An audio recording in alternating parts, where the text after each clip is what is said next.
to the Monte Zone will be granted shortly. Please stand by.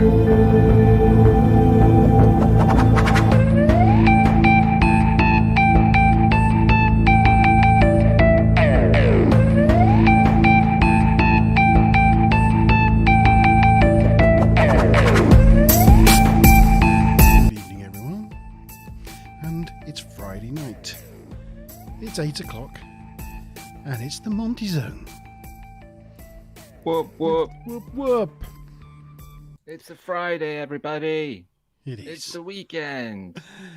It's us. It's Friday night. It's the weekend, and it's time for another Monte Zone with myself, Monteban, and my very good friend, G-Star. Good evening, G.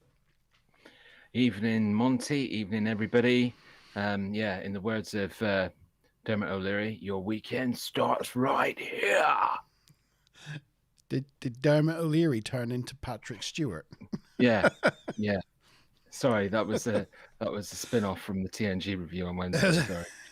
Yeah, it The line starts is drawn right here. it's that line, isn't it? Okay. Yeah. So, without further ado, everybody, as always, don't forget to like this video. And if you haven't already subscribed, please subscribe. It helps. We're working our way to the 100 subscribers.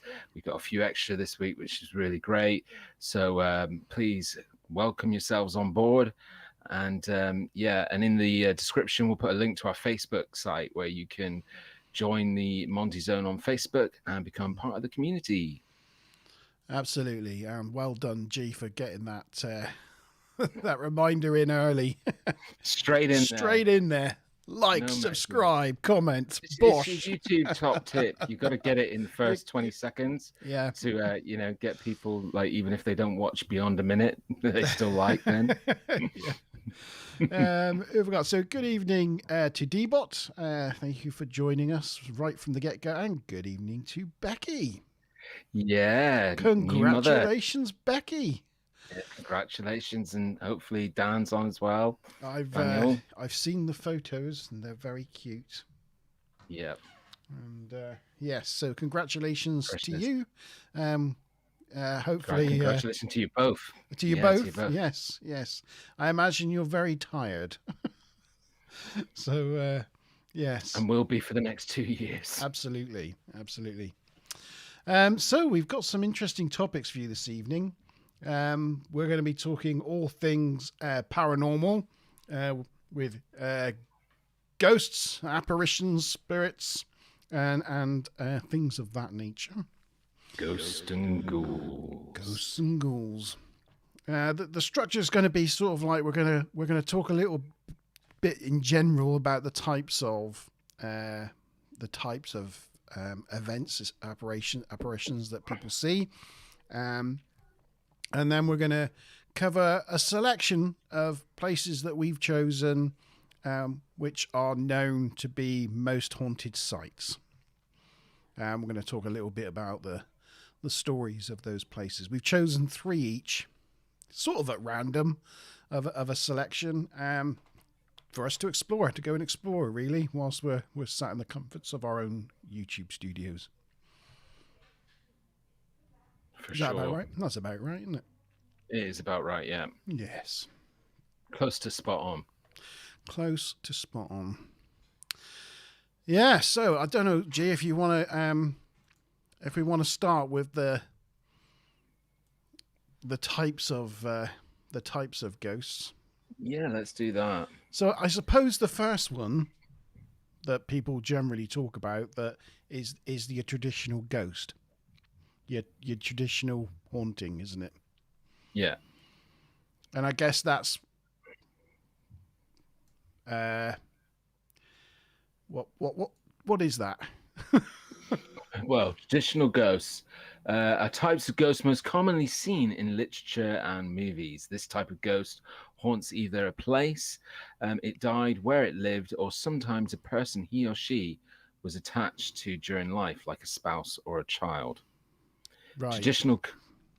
Yeah, so it's that kind of like that a person's died in a location and their spirit is staying in that location because Yeah, or of, it's connected to another person. yeah, doesn't Yeah, want to let go. which then falls under the bracket of what they called psychics and people mediums, being able to talk to those ghosts that are attached to people. And I suppose the thought in that is if that ghost's got some like unfinished business, then by talking it through with the loved ones who are still in that location, that they'll find some resolution and move on to wherever they've got to go. Yeah, I think with traditional ghosts, like unfinished business is quite heavily assigned to that concept, but it's not the only reasoning as well. There are others. And I suppose they vary in temperament. So you get the benevolent ghosts, and you get the those that are maybe they were murdered in that room, and their unfinished business is they died angry. Yeah, but I would say that if it gets too much on the dark side, it probably falls within one of the other categories of ghosts. Right. Yeah, we'll go through it in a minute, but like poltergeists and stuff like that. Right. So there's probably some blurred lines. Yeah, I mean, traditional ghosts, I would say, fall under that bracket of can be bothersome, but they're not usually considered like they can scare people, but they're not usually considered to be like a big threat, not like say like a possession or a demon or a poltergeist. Right.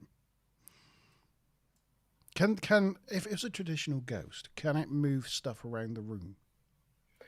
Again, not too sure. I think that then would move it over to the poltergeist area, Right. which is more commonly known with moving objects, etc. But I suppose within traditional ghosts, I think that one thing that could probably come up is, like a possession or something that was important in that person's life that can then be associated with the ghosts and then be moved or activated, things like that, like a music box can start, because it's just associated with them, but probably wouldn't fall then under the bracket of poltergeist activity. Right. So what I'm getting here is you start off with your traditional ghost, and depending on how that traditional ghost acts, it can move into the category of poltergeist. Or well, yes and no. In some categories, yeah, but for example, demons aren't technically ghosts. So again, that we'll go through it in a minute, or I can go through demons in a little while. But when you look up like types of ghosts, they fall into that category, but then they stipulate that a demon's not a ghost. So therefore, if it was a ghost that was getting violent, it wouldn't fall into the category of demon, because demon is something completely different. Right. Okay. So that's kind of your traditional ghosts then. Your sort of your person who's died in situ and hasn't left for whatever reasons. And I think the next one is animal spirits, which I've never heard of, but apparently it's a thing. Yeah, apparently it is a thing. So animal spirits, usually cats and dogs, but on occasion can be like horses and birds. And I think what we're getting a sense of is that this is domestic animals that are heavily attached to humans who would probably have some sort of experience or connection because of their attachment to that animal and that animal's past, possibly. So you literally have a dog and it acts like a human, I suppose, and just doesn't move on. Well, yeah, no, it's Is that what it is? no, I don't think so. So normally animal ghosts are heard and not seen. Sometimes they can interact with inanimate objects, such as their favorite ball, or they leave an imprint in a bed or a couch or wherever they preferred to nap when they were alive. So I guess this is some things that have been picked up in reports from people. Animal spirits are rarely dangerous. However, one of the things that's difficult about them is that within a lot of these categories of ghosts, there are actions that you can take, like calling on a priest, etc., to kind of remove the ghost. But with animal spirits, because they don't speak human, it's not so. You can't really get rid of it if you feel that you do have an animal spirit. There isn't really any not process that I know of or have heard of anyway. But if somebody else has, pop it in the comments, please. Right. So they're just things you just have to put up with. Yeah, I guess so. If you get stuck with them. You get stuck with a dog howling at you in the middle of the night, you just got no choice. It's just, you have to live with it. Yeah, no, it is. Yeah, it's good that you say that one, because that would probably be a good example, really. A dog howling in the night like it used to when it was alive. Interesting. What's your next one then, G? So the next one is crisis apparitions. Right. So this is all about where something has happened, where there's been a huge trauma or crisis. So a crisis apparition is a vision of a person undergoing extreme emotional trauma at the time of his or her disappearance. Crises include, but aren't limited to, disease, severe injury, or death. These apparitions appeared to loved ones during or shortly. Oh no, sorry, this is something completely different. I've jumped ahead. Residuals is the one where something awful's happened. This is about when something awful happens to somebody. Right. So let me paint a picture. Husband and wife. Wife is at work. She has a heart attack. Husband is at home, sees an apparition of his wife, and then gets a phone call and gets told that his wife has had a heart attack and she's in hospital. So, I'm with you. Yeah. So, like some guy's in work doing his work or whatever, and his wife's had a heart attack and has just died in hospital, and he turns around and he thinks, "Was that my wife stood behind me?"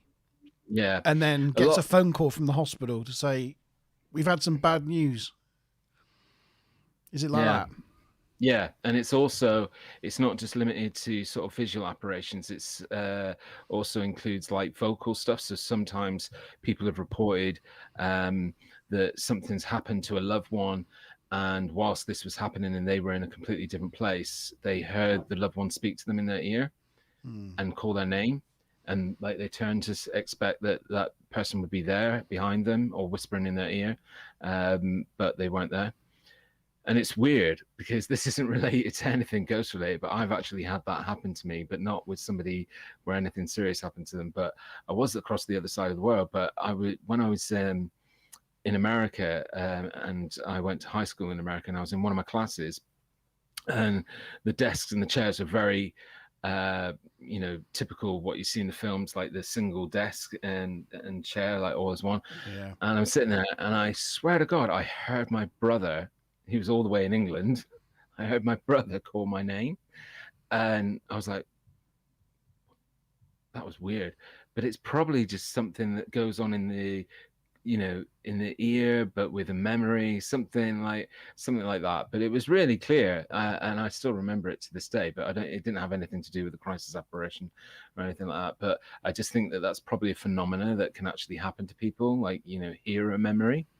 Yeah, it could, and I think people are just possibly generally connected. I know if Karen was on chat, and she's not, or Smiler, if she's listening in chat, she often knows. Like we'll just be sat watching the TV of an evening, and she'll be like, "I think I'll call my mum or my sister because I just feel I need to call them," and she'll phone them and find out that, I don't know, like one of her sister's boys has had an accident, or it's very intuitive.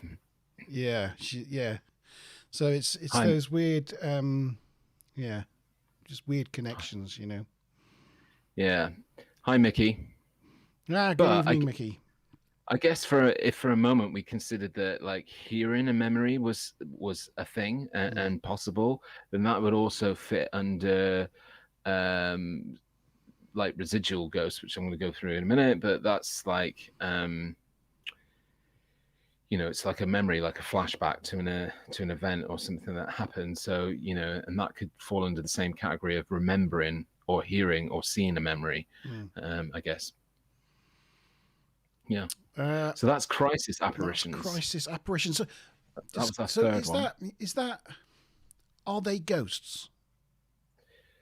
In some cases, yes, and well, perceived as yes because the person has then died, or been found out to be dead. So it's considered to be part of that whole, comes under the same phenomena as when people die, they see the tunnel, or they have their life flash through their eyes and they say goodbye to people in the final moments, all under that sort of concept. And so therefore, I guess you could say it was a ghost if that person at that point of when you saw the apparition is already dead. But in some cases, this has happened when other crises have happened that hasn't resulted in death or the person being deceased. So, when somebody has had a stroke or a heart attack or just a child being injured at school, but they're fine. But it just, and again, it's a fine line, I guess, between that bracket of intuition. Some would call it, into that realm of psychic as well. And then, under the category of ghosts and hauntings and crisis apparitions. Yes, the exact story Smiler's saying in chat there, that she had an urge to phone her sister, and her sister laughed because she'd just been in a traffic accident. Oh God! And yeah, I knew it was something like that. But that's the one example. But I know it's happened a number of times because I'm quite skeptical about that sort of thing. That sort of 150-mile relationship between herself and her mum and her sister, but quite often I'm really proved wrong. I'm proved wrong on it. And they shove it in my face. Well, under that bracket of intuition, the best one known is women's intuition. Oh, it is indeed. Yes, they have a natural affinity for it, I guess. Yeah. So yeah, demons, yeah. So demons are not a type of ghost, as I was saying earlier. They're non-human spirits. They never were alive. They never were a person. Yeah. They come from like another realm, the spirit realm. But they feed off of humans in the household. And the thing is, they often disguise themselves as ghosts, and sometimes very passive ghosts that slowly get more and more as you get more involved in the activity. This is obviously going based on reports and history. There are two major signs of a demon's presence. If you or anyone in your household is feeling lethargic or depressed without a history of depression in the family, this can be a major indication that a demon is absorbing their energy, or lockdown, I guess. Yeah, I'm looking around. There might be one in this bloody room. Yeah, don't mistake your feeling lethargic and depressed as a demon in your household when it's probably just lockdown. But yeah, this can be a major. If someone develops a shocking personality shift, even if it's only for short bouts of time, this can indicate temporary or long-term possession. So you're trying to tell me Smiler is possessed by a demon once a month? Shocking change in personality. Is that what happens? Oh no, you're going to get a slap after we come off air. I'm in trouble. It was funny though. Just checking. Yes. Could they be aliens? Demons? Yeah. Non-human? Well, I guess. I'm just thinking if demons was a way of explaining it hundreds of years ago or something, could we now be talking about aliens? I mean, it's very, very associated, poltergeists and demons very associated with the church. Right. So therefore, they will do... what's it called?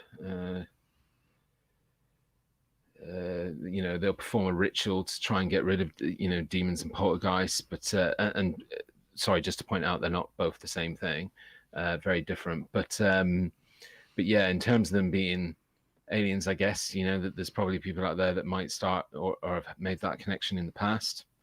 It says that they feed off of humans in a household and can sometimes even possess the weak-minded.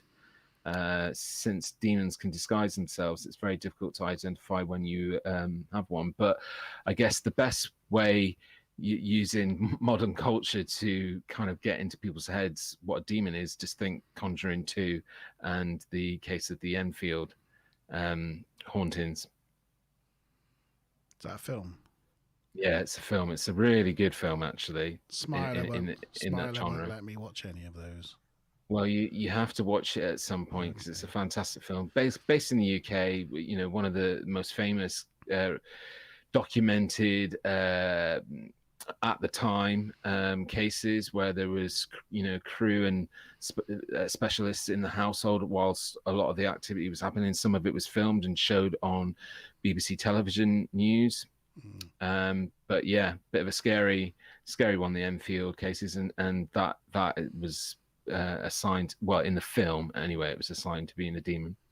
Well, I've got the win that we're now watching the X-Files, so we've got to take these step at a time. Yeah. So when you say you get a local priest or a shaman or whatever to perform a ritual to get rid of it, you're talking about an exorcism, right?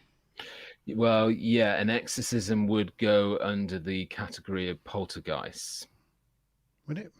Well, yeah, and demons, I guess so, because any exorcism is about possession, so it's about them removing the spirit from somebody or a vessel that it's possessed. Yeah. So I just remember that woman from Poltergeist saying, "I have exorcised the demons." That little woman. Yeah, I'm just thinking from the film Exorcist, because that was like a demonic possession, wasn't it? Yes, I think so. Yeah. Yeah. And so poltergeist, then, what's the difference between demons and poltergeist? Poltergeist haunting is characterized by the violent manipulation of physical objects, such as items flying through the air. There is some disagreement among the professional community regarding what a poltergeist actually is. The most common theory is that it is the presence of a living being, usually an adolescent female, that brings energy to a home that a spirit or poltergeist uses to interact with the living. So it's so a poltergeist inhabits a home or a house where a demon inhabits a person. Yeah. I'm trying to draw lines of distinction.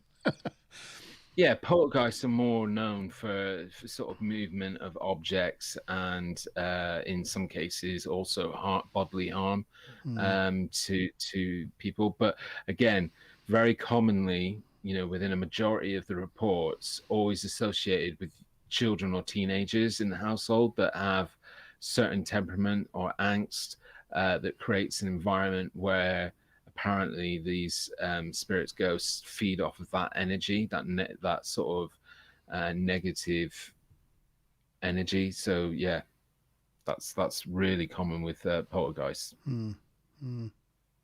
Mickey says he's got one of them. I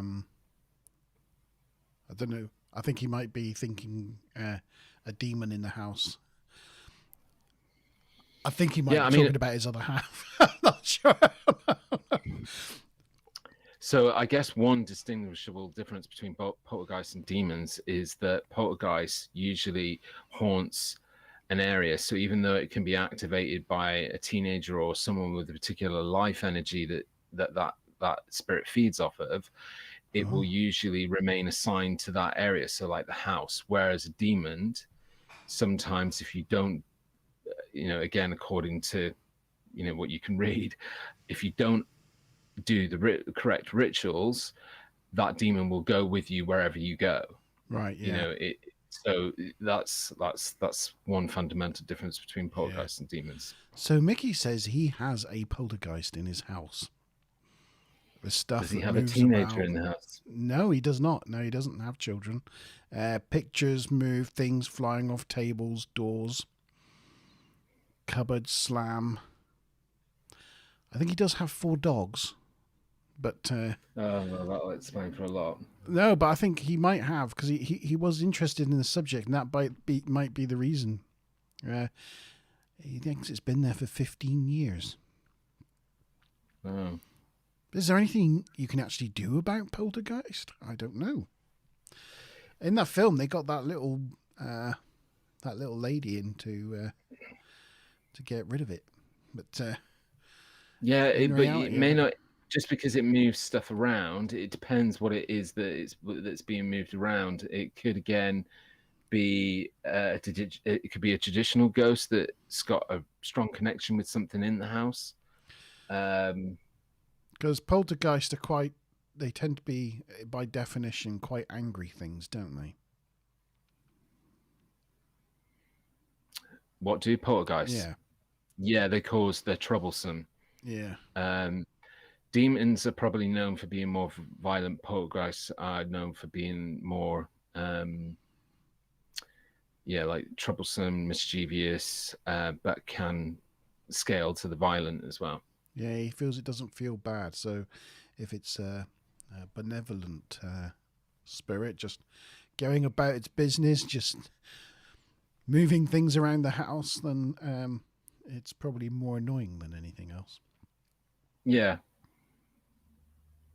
It definitely sounds more like a traditional ghost there. Yeah. I have things that move things around the house and open cupboard doors and things like that. But it's not a poltergeist. Children. It's children. Yeah. Yeah. I mean, I guess evening, Karen. Sorry, I didn't see you there. Sorry. Oh yes. Good evening. Good evening to you. One similarity between demons and poltergeists, though, is that the activity starts off slow and quiet and builds up. So the demon will kind of pretend that it's a ghost and be benevolent and get you started feeding off its energy, and then the poltergeist is pretty much the same. The activity starts off small and grows and grows. So again, if it was a poltergeist and it's been there for 15 years, you'd probably be walking into rooms with things swirling around right now. Well, he says that he feels, his mum said the last house was the same, so maybe it just follows Mickey around. Maybe.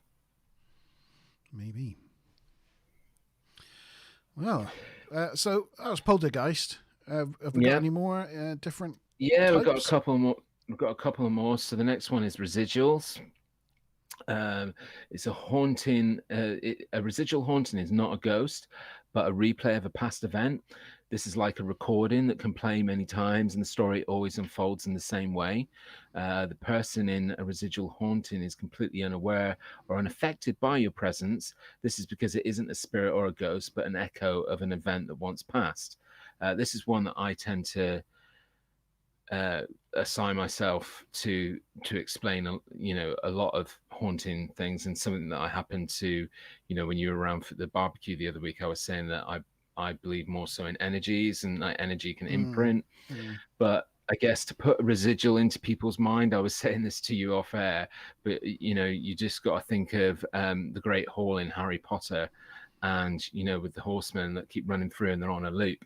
So effectively what it is where it said it's like a record, it's like it can be something that can be witnessed by one person, and then the same thing can be witnessed by another person like a week later. Or it can be witnessed by the same person over and over again. So that's residuals. Can you interact, or is it just happens? No, you can't.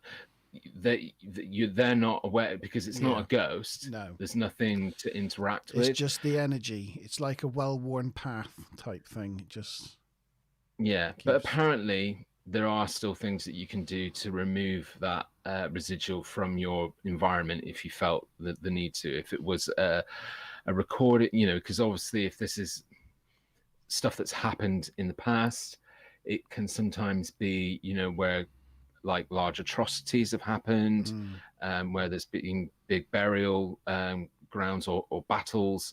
They often say you can hear a story about an inn that has a soldier that always walks through it at midnight, and it's the same soldier walking across the battlefield. It's that sort of kind of thing, but it's not a ghost. It's not something you can interact with, but apparently there are still things that you can do to get rid of it. Like holding a magnet to a cassette tape. Yeah. Playing a record backwards. Yeah. And so vessels, ships. Oh, haunted vehicles. I see. So quite often, not just people and houses are haunted, but vehicles are possessed.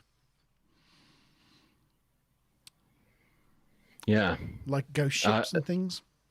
Yeah. So what's the Orient Express is one that's meant to be, have a few resident ghosts on it and be like a haunted. But again, it's more so that you actually see that.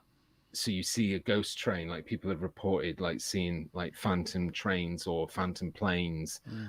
So I guess it's a bit more under that umbrella, I guess. Is Mickey saying? My mum said the last house was the same. Yeah. So yes, I think he's just. It's interesting though.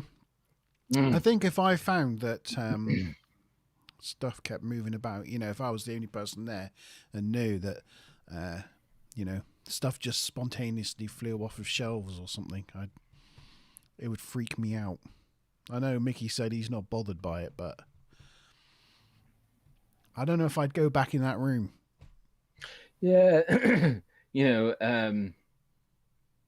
it's like you got to be careful, haven't you? Because things can play tricks on you. Like I had something earlier on where I was playing with the dogs and I went upstairs and the bedroom door was shut. And the bedroom door, I never shut it, certainly not during the day.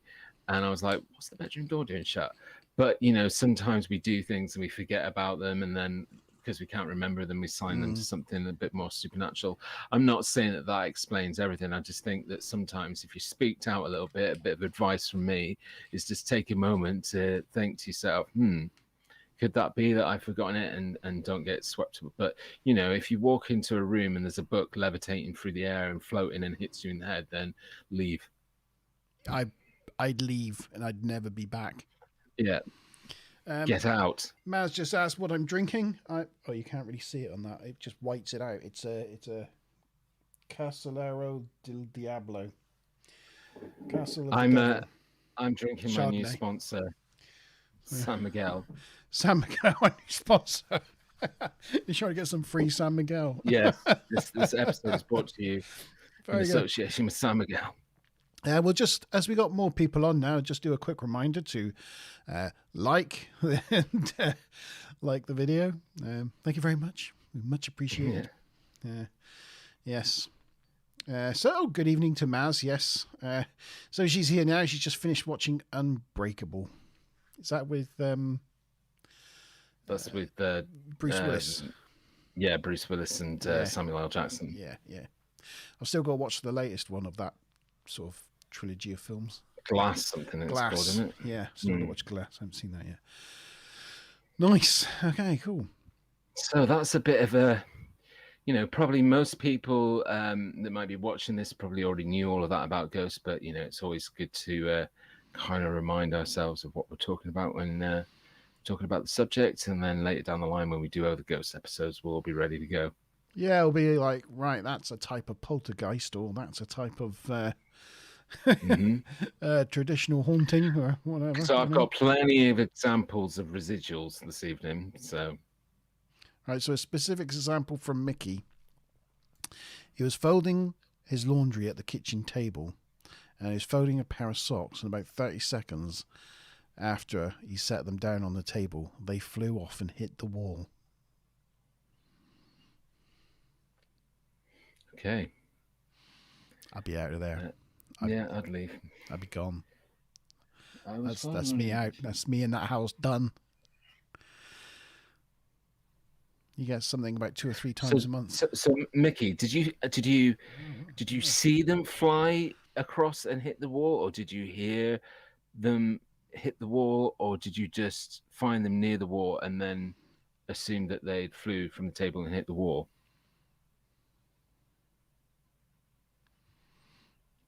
We'll have to. There's a bit of lag, so we'll have to just wait for him to come back on that one. Don't worry and don't rush me. I think it's, come back to it. And the thing is, I know Mickey's a level guy, so that's an interesting. Gives me the shivers. So this evening, as well as that quick overview of different ghosts, we've got some. He saw it and thought, "What the?" Yeah, I think I would as well. Yes, film it, Mickey. We will put it on. Well, no! Do not film it, Mickey. What? Right? Because first of all, you need to get some advice. If you truly think your house is haunted, don't yeah. start messing with it yourself, because you could do more damage than good. Well, that's what it says in that thing we did. Let us come round and film, because it would be great footage. We'd have to go to Northern Ireland. Oh, well, I can go there. I've been there plenty of times before. We'll fly over and land in Belfast. Mickey can meet us at the airport. Bish, bash, boom. We're there. But I did not realise that you lived in Northern Ireland, Mickey. And now that you say that, I mean, Ireland is a very haunted place. So is your house very old?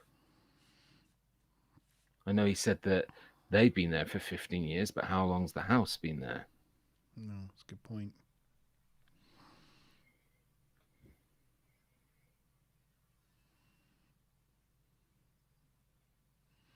I don't remember. Maz says I've had an experience. Well, then she's going to have to prompt you. She's going to have to prompt me on that. Right, so should we get started? Not really. I've slept a few times and drank a few bottles of wine good. Since then. 35 years is still kind of, a decent age for a house. I don't know. It's not that old, is it? It's like 80s.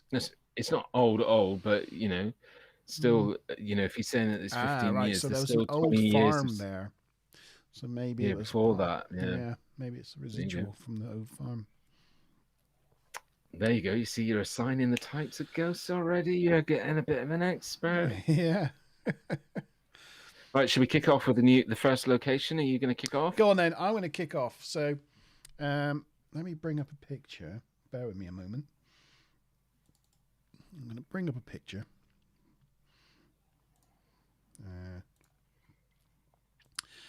Share screen. That one. There we go. Can you see that? Yeah, I can. There you go. Lovely looking hobbity kind of It is cottage. hobbity, isn't it? Yeah. It's I love those kind of like wavy thatch roofs. Yeah. I love it. It's like when you look at some Roman ruins, because the village around it and that is through dirt and rubble and things has risen over time. You're looking at the first floor there. The road and everything around it is risen. So the ground floor now is almost like in the basement. If I know my generation designs well enough, I would say that that's a very Tudor-looking cottage. Well, it has some Tudor extension bits in it, but actually the cottage was originally built in the 1100s. Wow. Yes. That is an old building. And what we are looking at here is, I'm on the wrong page, is a place called the Ancient Ram Inn in Gloucestershire. And it's in a town called, or a village called, Watton under Edge. There you go. And most people that live there are under edge. Yeah. On the edge. Strange that it's called the Ancient Ram Inn. I think it's always been known as that. So I don't know when it got the term ancient. Well, I mean, it is falling into that bracket of ancient, really, isn't it? Yeah. I mean, that there are obviously ruins and buildings older than that, but that is still pretty old. It was built in 1145. And it was This morning? 1145 this morning, yeah. And it was built by the priests, the local priests, to house the slaves that built St. Mary's Church in Watton-under-Edge. So it was a slave house originally when it was built in the 1100s. So that would possibly straight away kind of give you a feeling of crisis apparitions, a lot going on there, or residuals. On a totally unrelated note, I just want to say, I thought Watton-under-Edge was an interesting name for a town. So Yeah. a little look at the etymology of the name, which is completely unrelated to our topic, but I thought it was interesting anyway. So the under-edge bit comes from the fact that it's below the Cotswold, below Cotswold edge. So Watton under edge. Yeah, and Watton means ton means town, and the Watts bit comes from the old word for wood. So it's basically the town near the wood below the Cotswolds. There you go. There you go. I've just had a blip from the stream saying it's disconnecting. That's not good. We've been online for 30 seconds apparently. So let me know in chat if we're still here. It's looking good to me. I'm watching it. It's good, is it? It's looking good. Okay. Yep. So anyway, that's Watton-under-Edge. It paused very briefly. Okay, good.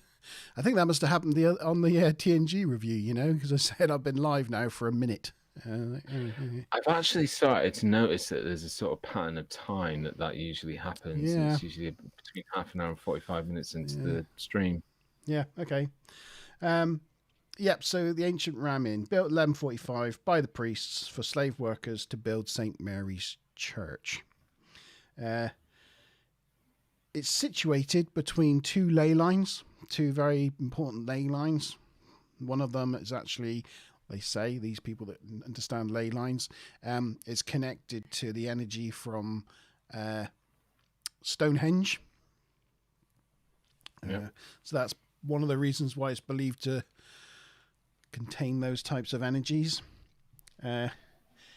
It was believed to be a site of child sacrifice and devil worshipping. And there's two reasons for that. It's because it was also a site that was believed to be, before that was built, a pagan burial ground back like around 2,000 to 5,000 years ago.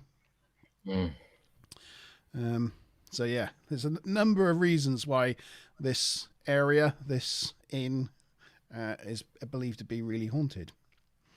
So the types of ghost stories that have come out of this place. The first story is that a witch was burnt at the stake here on this property in the 1500s. This was quite a prevalent practice back then. Just update chat window. Oh, sorry, it's because the chat window's disappeared behind the apologies. I'll just move it out of the way. There we go. There we go. All right. Yeah, it was a practice in the 1500s for a punishment to women who failed to practice Christianity. Christianity was the sanctioned religion by the state and the crown, and if you were found to still hold your pagan beliefs, you were accused of being a witch. And this particular lady was burnt at the stake on this property in the mid-1500s. So she's believed to be haunting. I don't know which one. It'd probably be a traditional haunting type event in one of the rooms and it's the room that was believed she hid in before being found by the mob. Yeah, so that would definitely fall under that traditional ghost Yeah. banner because it's been assigned to somewhere that was important to her or significant. It's also believed that as a part of building this building, that there was a redirection of water under the house, and that redirection of water, along with the ley lines, opened up a demonic portal of dark energy. A previous owner, John Humphreys, attested to seeing many spectre and ghosts in the house, so many so that it led him to excavate under the staircase, where he found a collection of skeletons of children and fragments of knives and daggers. He claimed that he was tormented by ghosts haunting him in this house up until he died. God. And then the house got passed on, and it's been left to ruin in recent years, and it's just currently being renovated again. The most haunted room in the house is a room called the Bishop's Inn. When it was a bed and breakfast, people would run from the bed and breakfast at night if they were made to stay in this room, to say they were awoken by a monk who pulled them from their beds and started beating on them. And so nobody would stay in this room, the Bishop's Inn, in the ancient Ram Inn. My God. That's a bit aggressive. Yeah. A plumber working on the renovation reported to seeing a ghost of a centurion walk out of a wall and down the corridor, and he refused to go back to work. A succubus has also been known to creep into people's beds when it was a bed and breakfast as well. A what? A succubus. What's that? It's a kind of evil female temptress spirit. Oh. Yeah. Creepy. So I'm taking it then that if the construction worker who's there doing renovations or part of the renovations team, that was pretty recent then, I take it. Yeah. Yeah. Also, I found an interesting thing. Please do share. So, here we are, Gloucestershire. It's south of Gloucester and north of Bristol. In Watton under Edge. This is Watton under Edge. Mm-hmm. This is the ancient Ram Inn here. And what I noticed, because I wanted to have a look at it myself, I went to go and look at it in Street View, because it's on the main street through the town. Okay. You know, that is Old Town Street. That is like the main thoroughfare of the town. And if I try to put Street View down on it, Street View doesn't go past the inn. It goes everywhere else in Watton under Edge, but not actually. You need to write to them and ask why. Why? It goes here and then takes an opportunity you got there. It goes down here and then goes off a path around to the church instead. There is one. I think it's possibly because of the renovations and they've asked Google Maps not to photograph. There is one user entered picture of the side of it as it's being renovated. You can see it being renovated there. Look. Right. But there's nothing on the road. There is another user submitted one on the road here, but that takes you to inside St. Mary's Church, which isn't that location. But this is the church that the slaves that were housed in the ancient Ram Inn. This is what they built. So there you go. The ancient Ram Inn. There you go. So, we had anything Oh, so an update from Mickey. His dad wanted to get the church involved, but Mickey didn't want any of that. Nope, it's not done any harm, I suppose. Yeah, there you go. Anyway, I know it's not particularly conclusive that Google Earth, the Google Street car decided to not go down that one part of the road, but it just made me chuckle. That's the only part. It's the only missing part in the whole town. If there was extensive renovations going on, maybe there is no road access. No, it's only renovations in this thing. There's the road's always open, I think. But anyway, who knows? Who knows? Who knows? I mean, you can see when you come down here, when the car was here, that it's not closed off or anything. But it just doesn't go down there. He goes up here instead and doesn't go back down there. So unfair. Maybe the building itself wouldn't allow itself to be The building wouldn't allow itself to be on Street View. Just wouldn't. It'd be interesting if you could do some of the same for some of the other locations that we're going to be talking about, and see if you can do them fine. Yeah. Yeah. That would be interesting. So anyway, that's our first location. Yeah.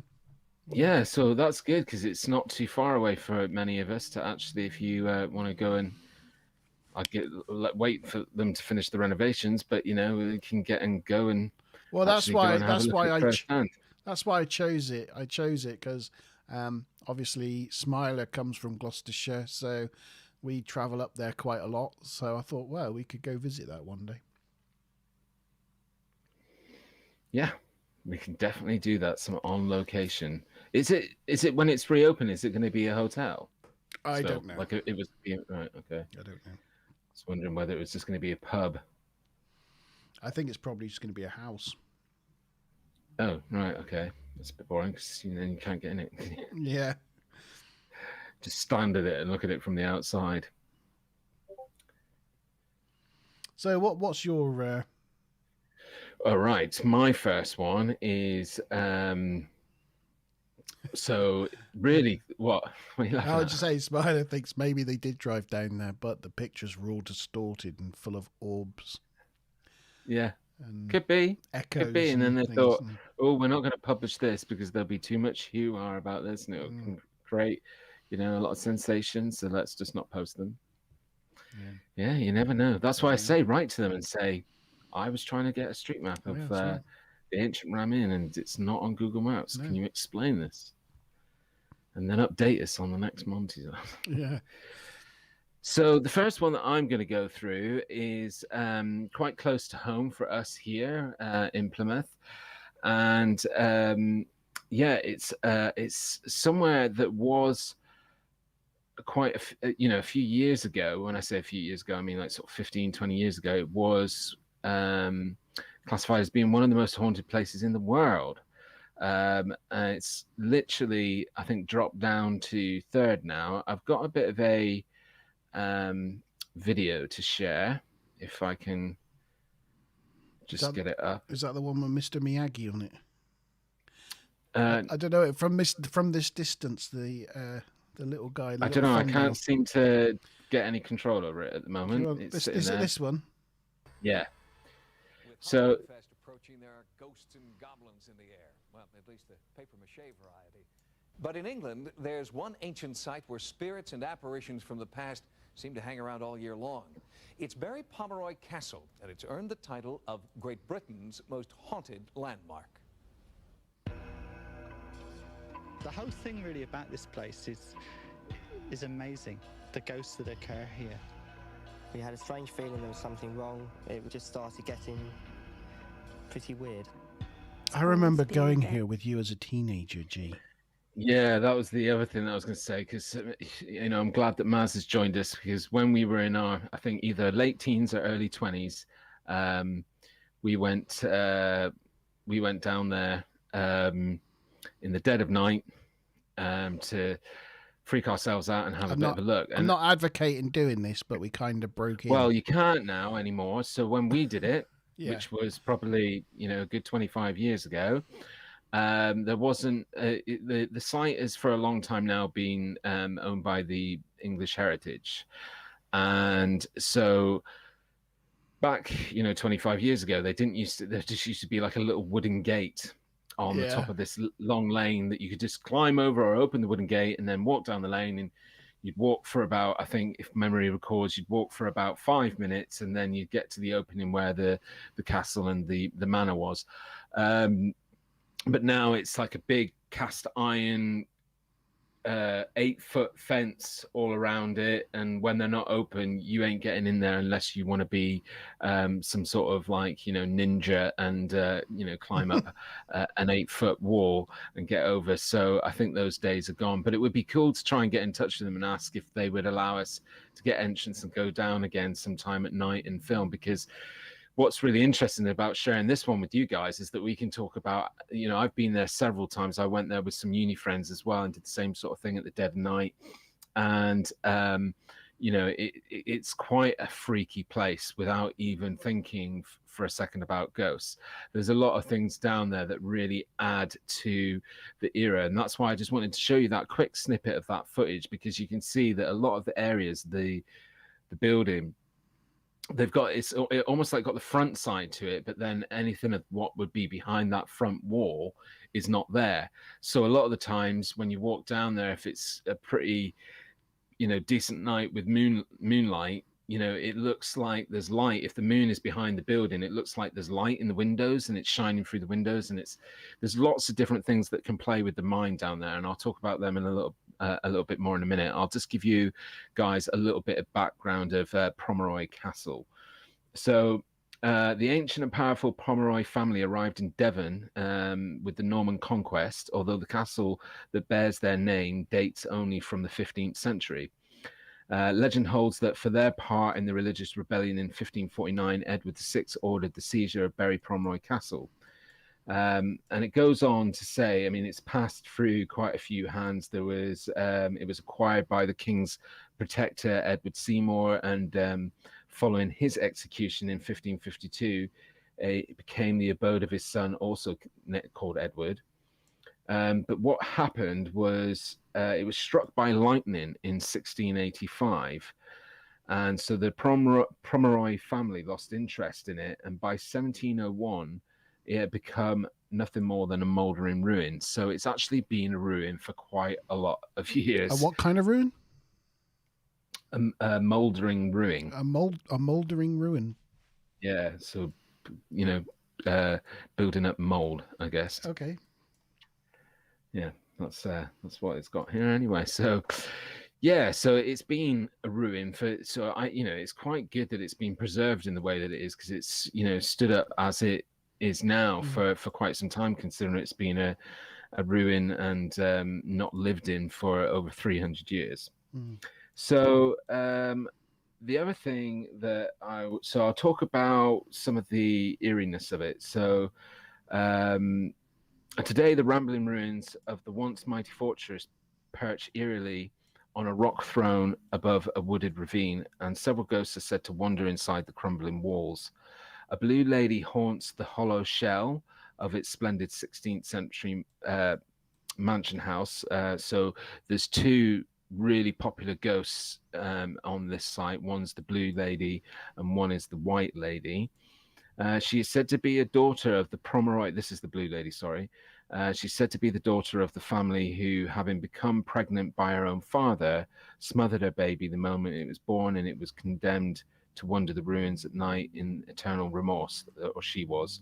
But the eeriest part of this eeriest of castles ruins is located beneath the 15th century Margaret Tower, reached by a twisting stone staircase that spirals down into the dank, dark dungeon, where a feeling of dreadful foreboding emanates from the moss-clad walls. So yeah, there's as I said, two ghosts that are synonymous with this site. One is the blue lady and one is the white lady, and I think the white lady is meant to be Margaret Promeroy. Apologies if I got that one wrong. Yeah, Margaret Promeroy. Here, the wicked Eleanor Promeroy is reputed to have imprisoned and starved to death her sister Margaret because they both loved the same man and she was jealous of her sibling's beauty. Margaret's misty form appears in the depths of the tower, and many visitors to Berry Pomeroy Castle have felt the cold chill of her unseen presence as she brushes past them on the dimly lit stairwell that leads to the internal prison cell. So I've got a picture to share. It's the black and white one. Oh, we're having a bit of a look inside, are we? Yeah, there's the stairwell. This is inside the tower.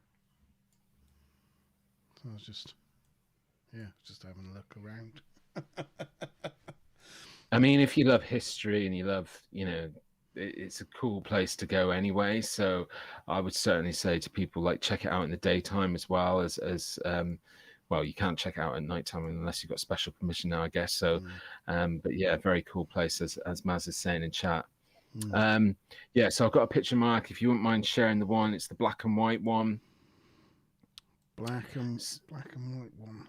It comes under the Berry Pomeroy, sorry. Is it this one? That's not black and white. Oh, is it that one? I don't know which one. Oh, hang on. I'm just going to have to try this one out and we'll see. Is it that one? Yeah. So, as you can see, this is quite an old picture. So actually, this picture was from 1905. The image in the ghost in the doorway of the gatehouse, while the castle was still encased in ivy before the English Heritage took management. So this was before it was even being protected by any kind of special society. The figure appears to be a woman in a long dress and is thought to be the Blue Lady. Obviously, it looks like a white lady in the picture because it's black and white. Sir Walter Farquhar was a witness to the Blue Lady in the late 18th century. Walter who? Farquhar? Farquhar? Farquhar. Yeah, so Walter Farquhar was a witness to the Blue Lady in the late 18th century. Did he know an ogre? No. Oh, okay. He was a prominent doctor of the time and was in the castle attending to a wife of a steward who had fallen ill. He saw a stunning young woman who was wringing her hands in obvious distress, and he watched the figure move up the stairway and into the room upstairs. So that report comes from a doctor. So, all right. Yeah, so that's the two main.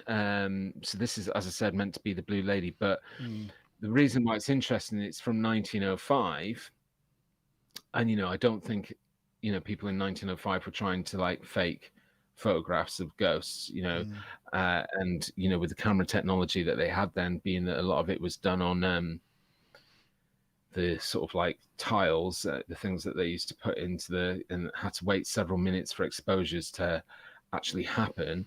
It would be very difficult to kind of, but it could be the overlap of two stills that somehow got something happened in the camera. But yeah, really interesting image, and it's a very famous one for Berry Pomeroy. Then I've got something that I came across doing some updated research, just of stuff that's any activity that's been going on in recent times around Berry Pomeroy, because it's been quite a few years since even we've been there, but I'd love to go back again.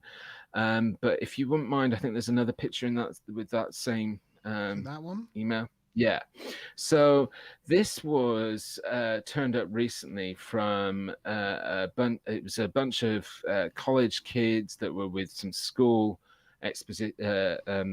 school trip, and they were at the front of you probably recognize this is the front bit where you walk into the main, where all the trees open up, and you've got the front and what used to be the draw gate.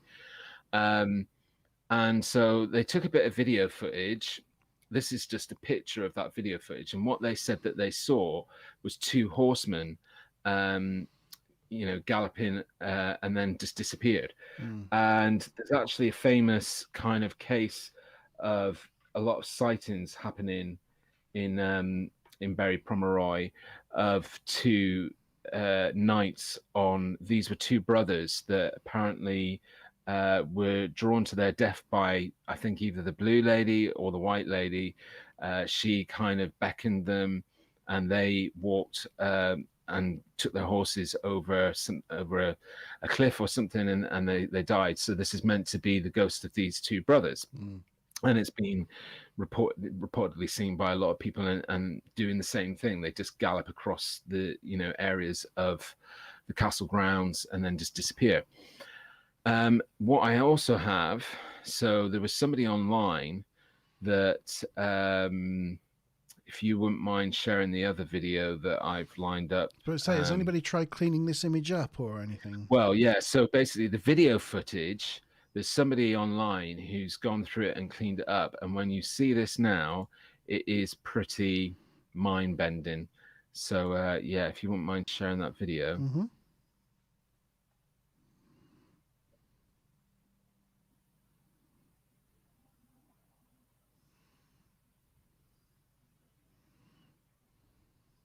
That did look like people on horseback. Yeah, I mean, it doesn't look so clear. I don't know if it's maximized or... I can't change anything about it. Okay.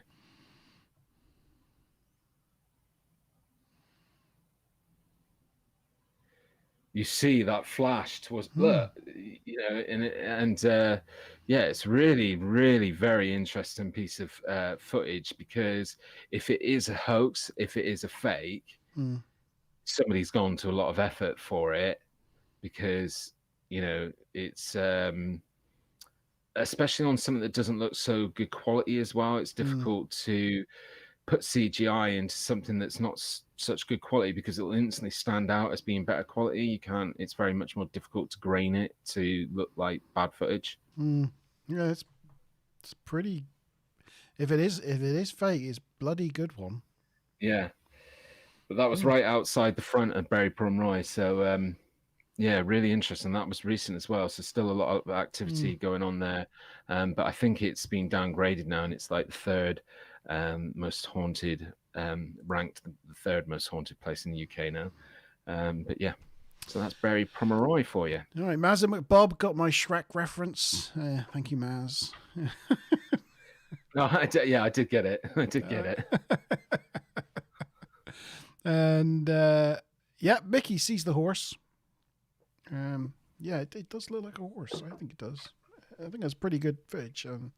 It's probably the best we're going to get tonight. But yeah, very good. Yeah, well, I've actually got something else which is pretty cool as well. Cool. So wait until you see that. My second one, I feel my stuff's not cool, but here we go. Share that picture. This is my second place. I was going to say, I can't know, but where? If you didn't read, don't read the URL. Where does that look? You what? Sorry. Where does it look? Where does what look? This picture. Where do you think it is? It looks like somewhere in like Bath or somewhere like that. Yeah. Beijing, China. Beijing. Yeah. So now I'm going to butcher this, so I apologize to anybody watching who can speak Mandarin. I thought it looked French. Yes. Mickey thinks it's Italy. Yes. But I think, yes, definitely European, but it's the Chaoni Church in Beijing, China. And it's owned by the Catholic Diocese. It was built in 1910 as the North China Union Language School for teaching Mandarin to Western Chinese folk. Chat window. Oh, chat window. Apologies. I'm moving all my windows about, you see. with the TNG review now, I can do it where it's always visible, but I need another monitor. Forever cleaning windows. I know. I need another monitor. Yes. Sorry, Maz. Thank you for pointing it out. Yes, it's the Chaoni Chaoni Church, China. Designed to build to teach a language school teaching Mandarin, and it was converted to a Catholic church in the 1930s. Before the Communist Party took over in the 1950s. Right. Is that common style of roofing in Beijing, is it? In the late 40s, the wife of an army officer of the National Revolution Army hung herself from the rafters of the building because her husband fled to Taiwan because the Communist Party were victorious and won. So the people that were against them quickly got out of there before they were arrested, and he left his wife behind, and so she hung herself. And they still say today that you can still hear her screams. It came to the attention of a lot of people because on the web, Chinese urban explorers started filming, walking through the building and putting it on YouTube and things. And it got people's attention because it was unknown until that time. But yes, you can still hear her screams, especially at night time and especially during thunderstorms. Apparently, she's scared of thunderstorms and you can hear her screams. Whilst the building was being recently modernized, so it's only since 2016 or 17, I think, it started a round of being modernized to be rented out. I think it's become a hotel. I was going to say, at the moment, it looks a little bit like a hotel. Yeah, I think it might be. I can't find any information about it at the moment. I was just going to say, what you were saying about the woman that hung herself in the lightning, if she's a residual, it could be that it'd be interesting to find out whether she hung herself on a night where there was a storm. Maybe that's the whole residual element of it. Yeah. Or maybe, as Mickey says, maybe she's drawing energy from the thunderstorm, because like we were talking about the ley line energy and all that. Yeah, something that I'm a really big believer in. Yeah, it could be that sort of transfer of energy. Sorry, but no. I'll tell you one thing. I can't get any really good pictures of it, but it's really spooky because it's sat there like literally in the center of Beijing. And it's surrounded by all these modern like tower blocks and buildings, and it's just sat there in the middle like that. And whilst in the 1990s, whilst one of the buildings next door was being built, 3 builders got work in the afternoon whilst they were working and decided to go for a wander and break into this old building to see what it was like. They were never seen again. God. How big is the building? It's quite big. This is one side of it, but this is like the front of the main building, but there's actually 3 buildings in total. Can I ask a favour? You see where that circular window is? Mm-hmm. Could you just zoom in on that area? Possibly. Bring it. What is that in the window? I think it's glass. Like, is it really decrepit in this photo? Yes. Yeah, so it looks smashed like glass, and what they've done is they've like taped the glass to the remnants of the glass to the frame. Oh, I thought it was some sort of like Japanese dragon in the window or something. So you can see down here, look, they've taped this pane to the. It's like that. That's a shame, isn't it? It's got like trees growing out of it. I mean, it's not old. I mean, it's 1910, so yeah. But, in China and Japan and stuff, they are very much, from an architecture point of view, all about the mod versus. If I just do a quick, is that Bing? Oh no! Oh, get that off my. The most searched thing in Bing is Google. So it's got to be disappointing for Microsoft when they see that every day.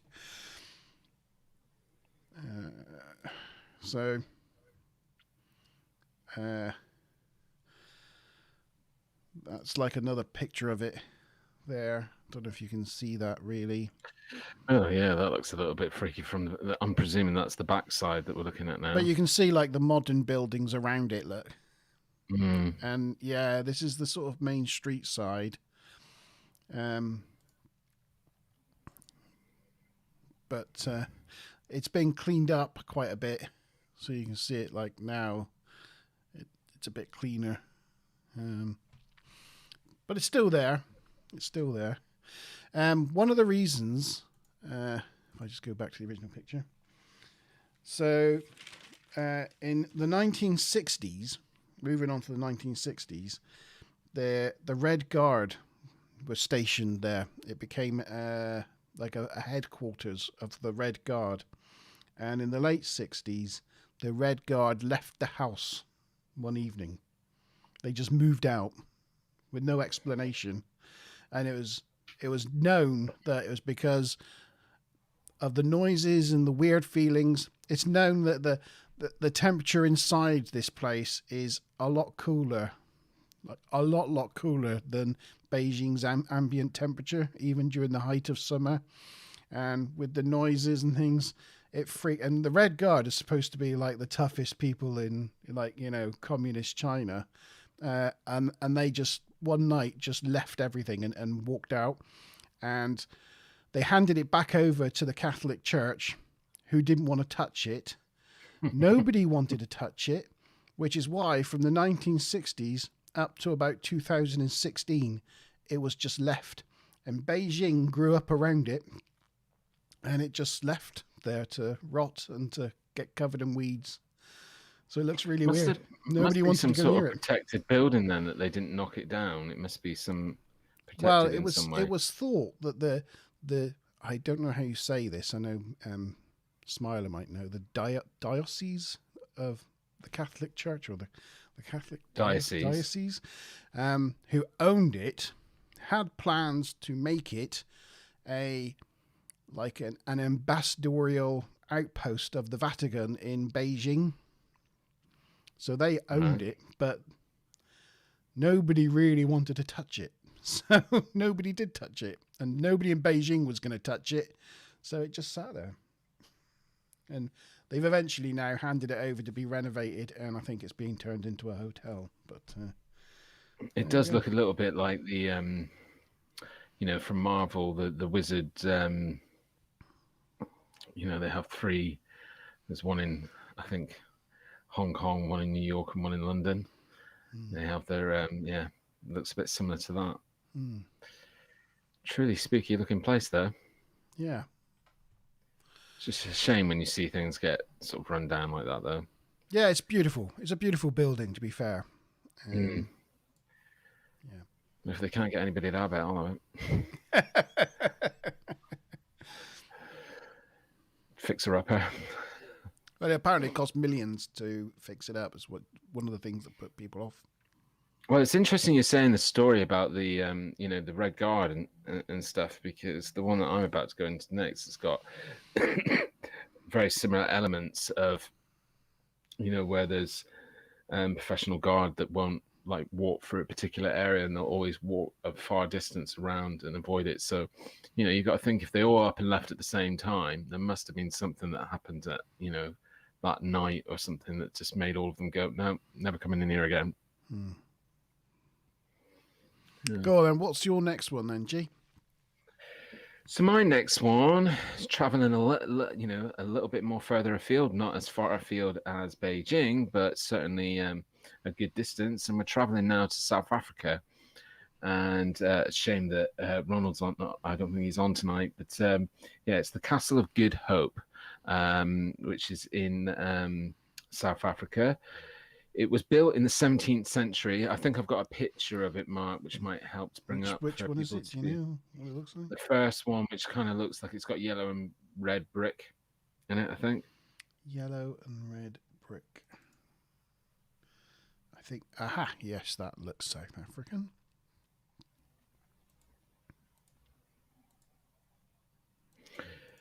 So it was built in the 17th century by the Dutch East India Company. It's the country's oldest colonial building, originally serving as a replenishment station for ships passing the treacherous waters of the Cape. The first reported paranormal occurrence was when an apparition of a tall gentleman was seen in 1915 on one of the castle ramparts. The man wasn't seen again until 1947, when he was seen on a regular basis over a 2-week period.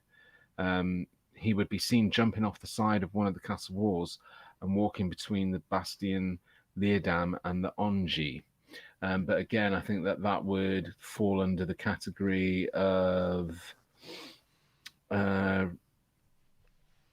residuals, like maybe it's just a residual ghost replaying the events of his suicide or coming off of the wall rampart. Is this the right picture? Yeah, it is. That's it's I mean, it's called a castle, Doesn't but look it's very castle-y, does it? no, as I said, its main purpose was for a replenishment station for ships passing by. So I guess, looking at well, not just history of South Africa, it was all around the world at the time, but certainly more up to closer to modern day. But slave trade coming through on boats, probably there was a lot of slave trade that passed through this area and that building. One of the most popular stories associated with the castle is of the former governor, Peter Ginsberg van Noot. He died on the 23rd of April, 1728, the same day he had sentenced to death 7 soldiers who were caught attempting to desert the military. It's believed that one of the soldiers placed a curse on him and demanded he came to watch the execution, which he didn't. Later that day, Van Noot was found dead, slouched over his desk with a look of terror on his face. Another famous haunting is the Lady in Grey. Sorry, were you going to say something? No. Sorry. It's a very common thing with these like haunted locations that you have Lady in White, Lady in Grey, Lady in Blue. But she was witnessed running through the castle, holding her face and crying hysterically. However, since a woman's body was found during recent excavation, her ghost now hasn't been reported. But it does say, as I was saying, to this day, soldiers who guard the castle would rather walk all the way around the outside of the building than pass through the haunted archways in the wee hours of the morning. The castle was the centre of civilian, administrative, and military activity in the Cape for 150 years and is the site of gruesome punishments, torture, and executions. And there's a lot of buildings that are around this area that also are reported to have a lot of haunting activity. Did I share any other pictures? Because I was saying to you off air, I can remember what pictures I popped up for this one. Possibly. Yes. Bear with me a minute. That's okay. This one. So this is probably the archways you're talking about? Yeah, so yeah, that's the archways that they'll walk around the outside rather than go through there because of the amount of activity that happens. And it did, certainly this is definitely late at night. I've probably lost us now. Sorry, apologies. We might have disappeared there. It's because I did something. Okay. And the other one was this one. Yeah, so I don't believe that this picture is from inside the Castle of Good Hope. I think this is in a church, and the name of it fails me again. But yeah, it's in close proximity to the Castle of Good Hope. It's because Good Hope is like an area on the coast of sort of an area of Cape Town, I believe. So Good Hope is a number of these different buildings, and that picture, which is a very archetypal kind of ghost picture. What? It's this entranceway in this picture here. What, the ghost picture? Yeah. You see that bending staircase. You see that bending staircase there, and then that arched door and the pillars, the Roman pillars. Bending staircase, arched door, Roman pillars. I can barely see the picture. Oh, you see, well, maybe yes. Maybe this is at night time. Sorry, I It's at assumed it night was time. inside. No, it's the same place. It's the same It's obviously courtyard. outside lights. Yeah. Okay. Mm. Cool. But I mean, this is a very, like it's strange because I used the example of the picture from 1905, but being that picture was taken in 1905, I don't know when this picture was taken, but camera technology and editing has worked in such a way that this is kind of quite a common, photograph type for a ghost, floating sort of entity on a set of stairs. So It's very like a double easy exposure, isn't it? yeah, very easy to, fake or hoax. But this was the only picture that I could find online of, there's not a lot of visual or photographic documentation of sightings for Castle of Good Hope in South Africa. If anybody knows of any, please, drop it in the comments, drop links in the comments, please share with us. That would be awesome. And I can certainly revisit on G Star's Vault. But one last story how that I've good got. a spot? Can we just say how good a spot was that by me? Like pointing out this Very staircase. good. I mean, you look. I just knew just from looking at just that it was here. And then when you zoom in on that bit, that I can't get any further in than that. But it's that staircase, it's that door, and these pillars. Anyway. There you go. Cool. But at night time. Yeah, I mean, I just did not figure it because of the color. It looked like it was an inside picture, Yeah. but it still stands what I was saying, that there's in the Good Hope area, there's quite there's at least 2 other sites that appear in the top 20 haunted sites. So it's quite a known area for hauntings. Mickey's give me 10 TNG points. So you have to add that to next Wednesday, G. It's Monte's own points. Is it Zona points. Zone points, yeah. All zoners. Yeah. So one last story from this location. So one night a guard heard someone screaming for help and voices coming from the dungeon and torture chamber. When he went to investigate, there was no one there, but he felt a presence. His body became ice cold and his hair stood up on his arms and at the back of his neck. He says some of the guards refused to go past the Donk Gat, which is the dark hole dungeon, when making rounds late at night because it feels as if there is a powerful force or a vacuum that wants to suck them in. And that's soldiers describing that. So, yeah, interesting, the impact and the effect it's having on people there. Yeah, Karen's been there. And did you feel anything, Karen? Because I'm getting a sense from the guys and what Smiler was saying earlier on that you assigned to maybe things. What do they call it? When it's not medical science. Karen owns a house in South Africa. Oh, right. Okay, cool. Yeah. What's the word that I'm looking for? Help me out. Sorry, what's that? So, not when you believe or assign to things that are more like not medical science but more alternative. Alternative, yes. Alternative like healing. So I get a Yes. sense that that's an interest of Karen's. Yeah, absolutely. She is sensitive to the other That's my side. second one done. If you want to go on to your last one. My last one. Yeah. And here it is. I'll just zoom in on it. There we go. And this is going to be a quick one. And this is another one. This is another place that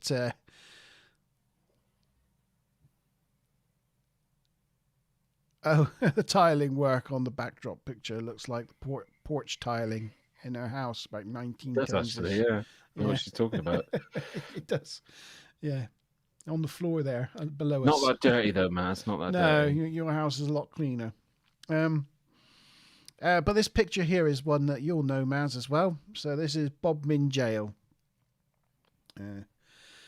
Built in 1779 in the heart of Bodmin.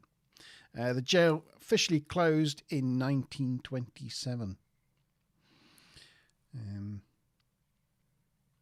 The jail saw over 50 public executions by hanging during that time. This is it's really strange that you've chosen this photograph to represent it, because that's one specific area of the building that I've been to several times. And as I said, I kind of believe and assign to this theory of energies and stuff like that. And the energy in this area, when you walk through it, which was primarily cells, is horrible. Like the energy, I just feel kind of, when I'm usually in places like this, I think about how brilliant and how beautiful the architecture looks because it's so old and stuff like that. But here I'm always thinking this is a horrid place. Yeah, it's forbidding. Yeah. It's 50 public executions. Some interesting things I read about it. That it was the first British prison to house inmates in separate cells. So Bodmin Jail became the template that all other jails then followed throughout the entire country. This was the first one of those jails, which is interesting, I thought. But the rooms were so small. Yeah. Do you know why it closed in 1927? Oh, I think I can remember hearing, because I've been on a few tours, but wasn't there something quite insidious, or someone had done something, it was like it hadn't met the grade or something? Or they made all the inmates and prison officers join up for World War One. Huh? So literally the entire prison was put into army units, and that's horrific. Then there was no prisoners. There's no one left. So they just sent a bunch of murderers and criminals and put them in a uniform and said, there you go. Yeah, with the guards. Go at it with the Russians. Yeah. Yeah. So there was literally no need for the prison. So that it Can you imagine something like that happening today? I know, it's just horrific, isn't it? It just makes you think, like, just the horrificness of it all. During World War One, as it was a high security, one of the UK's highest security prisons that was now completely empty, the Crown used it to store the Crown jewels in the Doomsday Book. So they moved everything out of the Tower of London. They shipped it all down to Bodmin Jail and stored all the Crown jewels in Bodmin Jail during World War One, so for somewhere safe. So there you go. My one little funny story about it is it featured on a live version of Most Haunted, with Yvette Fielding and Derek Acora. I remember watching the episode. And the live. The episode didn't go very well because, basically nothing happened, as a lot of the times on these shows it doesn't. Most Haunted, it didn't, especially on the lives. So Derek Acora ended up being possessed by a Creed Kaffir, a South African slave who was murdered in the jail. But it turned out that information about that slave was fed to him by a parapsychologist who worked on the show called Clara O'Keefe. And she wanted to prove that Derek Acora was full of bullshit. Yeah, so he always was. Creed Kaffir is actually an anagram of Derek Faker. Clever. So she fed him an anagram of Derek Faker, and he almost put an end to the program, really, as well, because it really exposed him. But I think people, or anybody with half a bit of common sense, knew for years that he wasn't the genuine article. Yeah. He kind of spoiled the concept of it, really, because it was, pretty good idea as a whole. Yeah. But he just made it so cheesy. But, this is again, sorry to use a film reference, but, like Sixth Sense, where the kid's like, I see dead people, and he sees people hanging in his school when he's talking to Bruce Willis, and to the left of him, there's just people hanging. And this is the kind of place that's so foreboding that you just think you're going to see that. I mean, there's areas where they take you to where they perform executions and stuff like that. And I guess the content matter sets the tone as well, and knowing the history of the location and what happened there. But it's definitely awful aura about it. Yeah. Truly, again, a bit like Promeroy Castle, truly spooky place. But I didn't get around to mentioning about Promeroy Castle that. So I don't know if this was particularly relevant on the time that we went there, Monte. But as I mentioned to you, I went back with some few uni friends, and one of the things that I picked up that actually happens there is, it's kind of surrounded by a woods, but it's on a kind of, I don't know if it's on the top of a valley or just on the top of a hill. It is like slightly on top of a hill, isn't it? Surrounded by sort of trees. Yeah. And this one evening that went down there, it was particularly windy. And one of the things that happens is, because it's surrounded by woods, but then open space, and then this building that's got all these holes where the wind blows straight through it. It makes this weird noise when you're down there. There's like this really strange bassy sound that's almost off the hearing scale that you kind of like. Yeah, and it kind of really, and sorry to put like a scientific explanation onto it, or something that's not a bit less paranoia, but it certainly sets the tone down there, and I would imagine puts a lot of people on edge. But when I went there a second time, as I said, it was with a bunch of uni friends, and one of my friends, who was female, she's really into things like spiders and snakes and stuff like that. And I hadn't really told them any backstory about this place, and I just said that it'd be a fun place to go and sneak in and hang out, but I hadn't really gone too much into a great deal of backstory, just that it was a cool place. And when we got down there, and when we were near the front of the building, just got into the bit where it opens up and you get out of the woods, she just freaked out. Like, literally started crying, said that she didn't like the place, that she wanted to go. So one of our friends had to leave and walk back to one of our vehicles with her and stay while the rest of us, but it just freaked her out straight away. And I think there's a lot of elements. And one of the other pictures that I didn't share, of the Berry Pomeroy Castle was the one that I sent you separately in a separate email. But the building itself is very capable of creating like what I feel is like really strong pareidolia. So I was talking earlier on about, if it's like a really bright light night with the moon, it instantly makes that a lot of areas of the castle or the building look, because there's no roof and there's no back wall, it instantly makes it look like there's lights on in the window. But have you been able to find that picture? Which one was that one? Was it that one? No, it's in a separate email. No. Hang on. Oh. Sorry.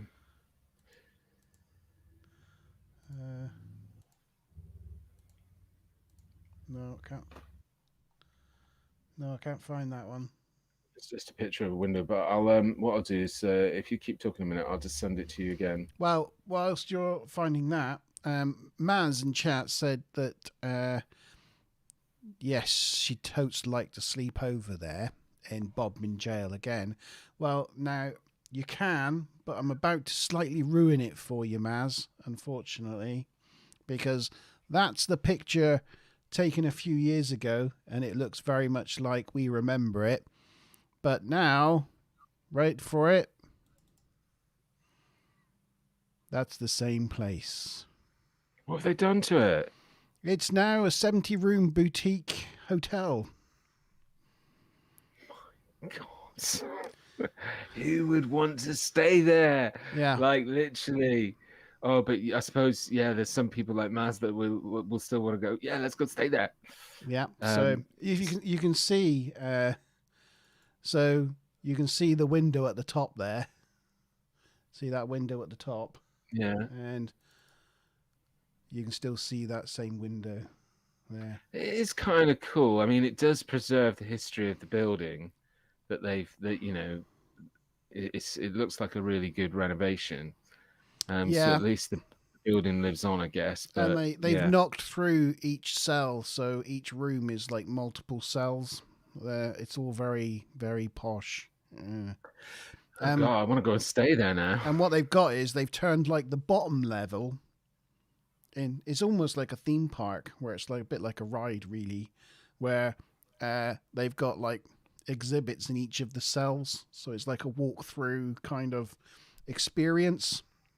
Right. So you can go stay in the hotel, and there's all sorts of experiences and things you can see there. It's like a bit of a little mini theme park. It's crazy. It's crazy what they've been able to do over lockdown. Yeah, it's cost millions and millions. They started it in 2016. It's taken them like 4 or 5 years. Oh, I so want to go now. I want to go. Yeah, there you go. Yeah, I've sent you that email. So I've resent it again with that picture. Have you? Right, okay.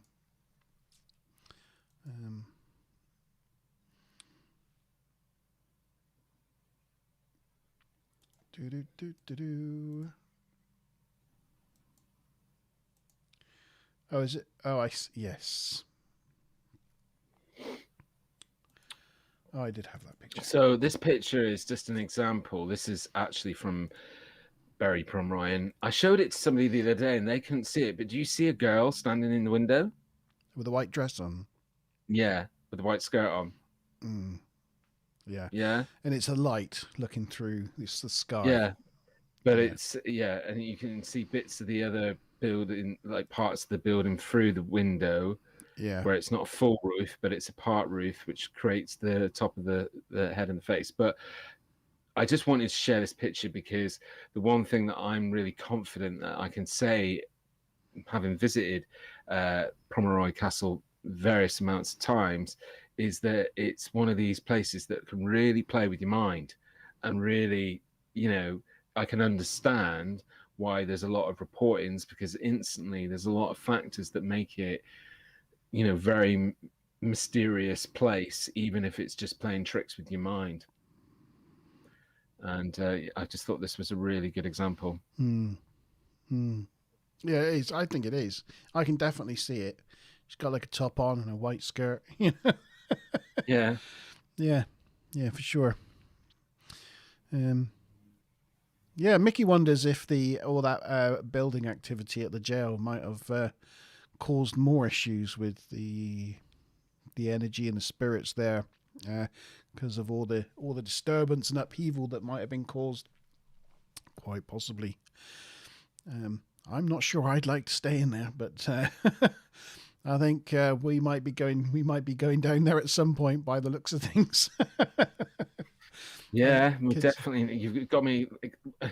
I'm excited, but I'm also a bit sad that it's not like it. We remember it. I mean, the main part of the museum wasn't the greatest, with its really bad dummies and stuff like that, and needed a little bit of money spent on it. But I didn't think they would go that way with it. But I don't know if you've already read it out, Maz's story in chat about when we went to Bodmin jail. She remembers standing quietly in one of the cells, taking in the atmosphere, and a man and his son walked in and just about pooped themselves when she stepped out of the shadows.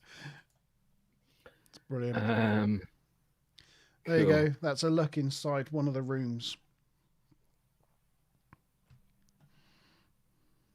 Nice. You got to think about, again, where you're sleeping.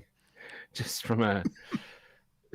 like, I'm going to make myself sound really obsessive compulsive now, but just from a hygiene point of view, like, the stones in those walls have probably been urinated on so many times that I hope they give not for 100 years. Power wash down or something. I don't know. You've got to think about the amount of people who've bled, and done all sorts in those rooms. Wow. But I still want to go check it out. The cells look a bit different to when we were last there. Put it that way. Yeah. And that room there would have been about three of the cells, because they were tiny.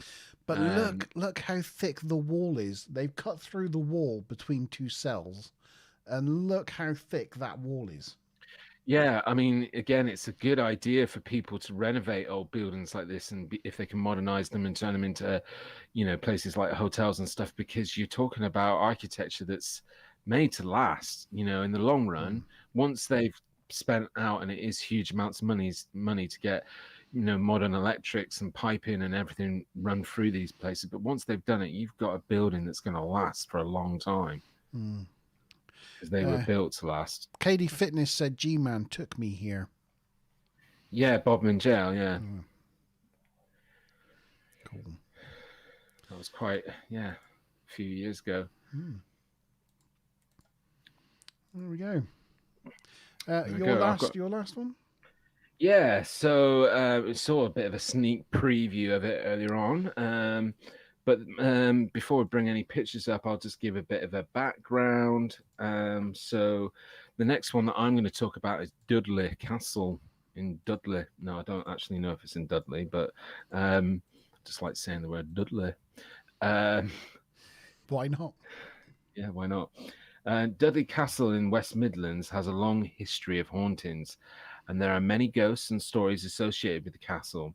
There have been reports of paranormal activity here for hundreds of years from staff and visitors alike, and you are invited to spend a night within the walls to discover for yourself the ghosts and spirits that reside here. Can you take the picture down? Oh, cool, gosh, sorry. Was that spoilers? Yeah. So, ghost hunts at Dudley Castle have unveiled some terrifying hauntings, with many images being captured of figures seen peering through the old castle window areas and entrances. Those that have ghost hunted at Dudley Castle have described feelings of being touched and being watched. Others have complained of stones being thrown at them, and this is what happens on a regular basis. Be prepared for anything during your ghost hunt, as the activity can be phenomenal. Take part in ghost hunting experiments such as a table tipping or glass moving or Ouija boards, and watch and wait visuals.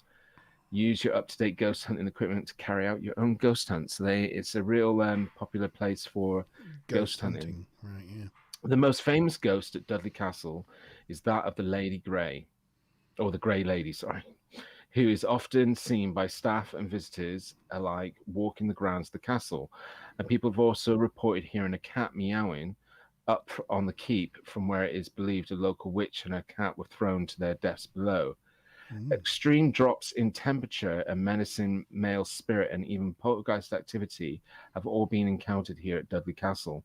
And people have reported hearing drumming from the castle keep, which is thought to be associated with a young drummer boy killed by a single bullet during the Civil War. So I was doing a little bit of scouring the internet and found this situation. Again, before you bring up that picture, just let me talk about it. So there was a couple from Birmingham called Dean and Amy Harper. They believe they captured a chilling image of the fabled Grey Lady.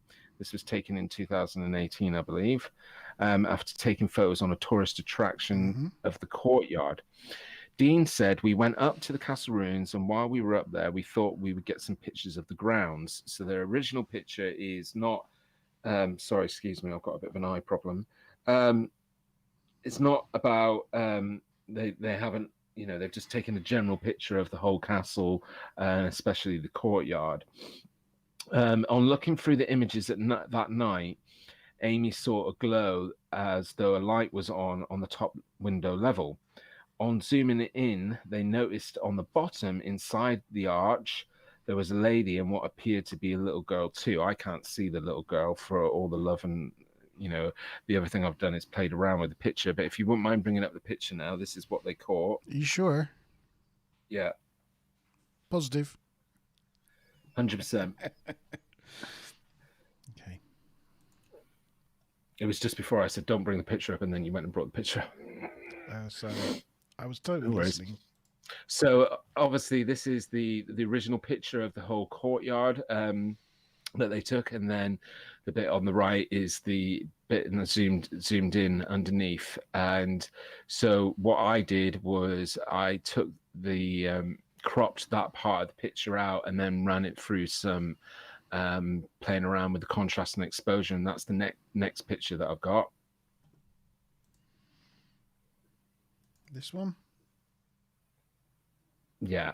Or is it And the if other you could one? just, no, it's the next one. Sorry. So that was when I just cropped it, and then this is where I've added some contrast in it. So you can, so I was struggling to see where the little girl is, but I don't know about you, but you can clearly see what looks like. I can even see what looks like a foot on the step. A lady in a grey dress. You can even see that I it think looks like it's a she's lady got in a grey dress, and then it's a girl stood next to her with a bucket on her head. bucket. I don't know. Yeah, for me, my mind can't see the girl. I don't know why. I see the black thing around her, but yeah, I wouldn't naturally associate that being with a child. But yeah, this was a bit of a freaky one, I think, because I was trying to look at it and I was thinking about, pareidolia and like whether it's light playing tricks. Again, the only thing that I can really explain is that about this one is either it's genuine or it's a hoax.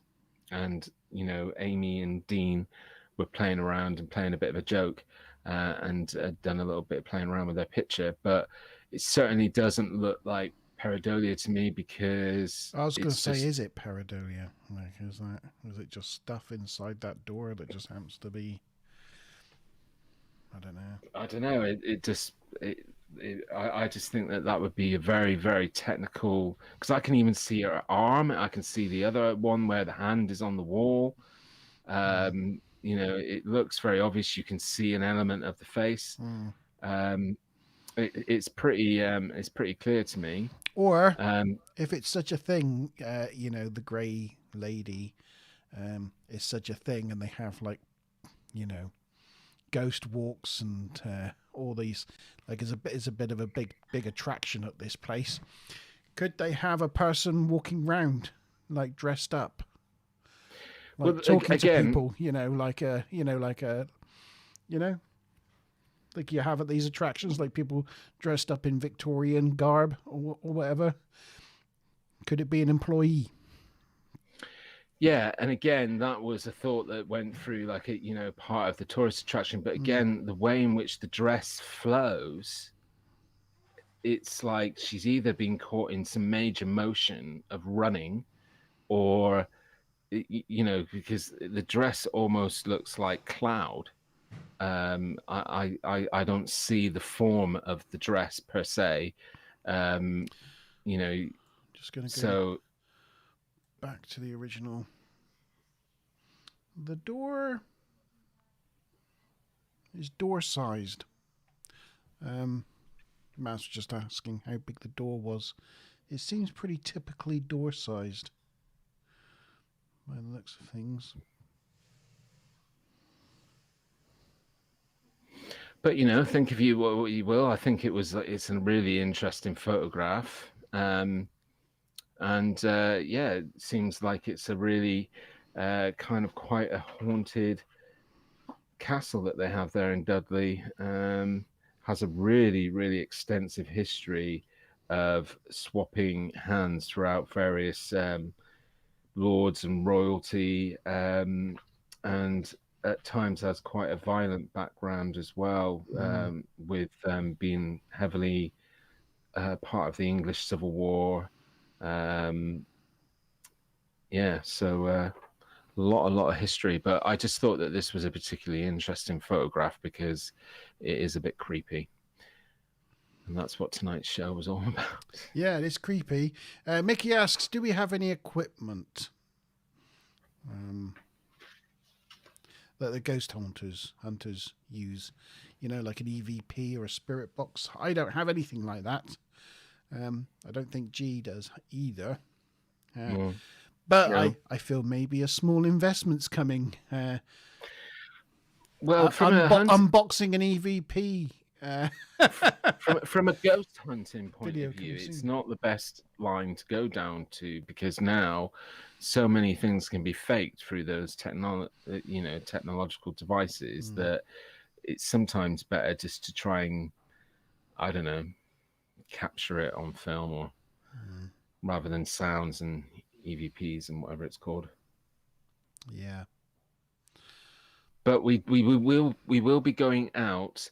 So we're going to come back to the ghost subject in the future, in quite in the near future, and we will be going to some really well-known haunted locations in Plymouth, and we'll be doing some location filming and getting a sense of it, being there in person and being able to tell you guys what our thoughts and feelings were, as well as doing the usual, giving you a bit of background to it, etc. So that should be really exciting for us because it's going to be of our hometown. So we will be coming back to this scary subject again soon. Yeah. Yeah. Maz is now telling your story. Oh, this is going to be good. So what is it then? Monte's early experience wasn't so much a haunting, and my childhood memory is way more sketchy than his. But, you might start on this and then I'll be like, oh yeah, that. I'll be like, it will suddenly ring some bells. But I've been, as we've been talking, trying to think what it might be, and I can't for the life of me. It was when you were windsurfing with Dad on the River Plym. He was on the beach, you were in the car, and you heard a voice like it was right in your ear saying, "They're here." Yes, that's true. Yes. Then a Volkswagen turned up with Yes. a bunch of unusual-looking people who went back down to the beach, and I can't remember what happened next. They just turned up. They came like screaming into the little car park that was there. They got out of the Volkswagen. They all walked down to the beach.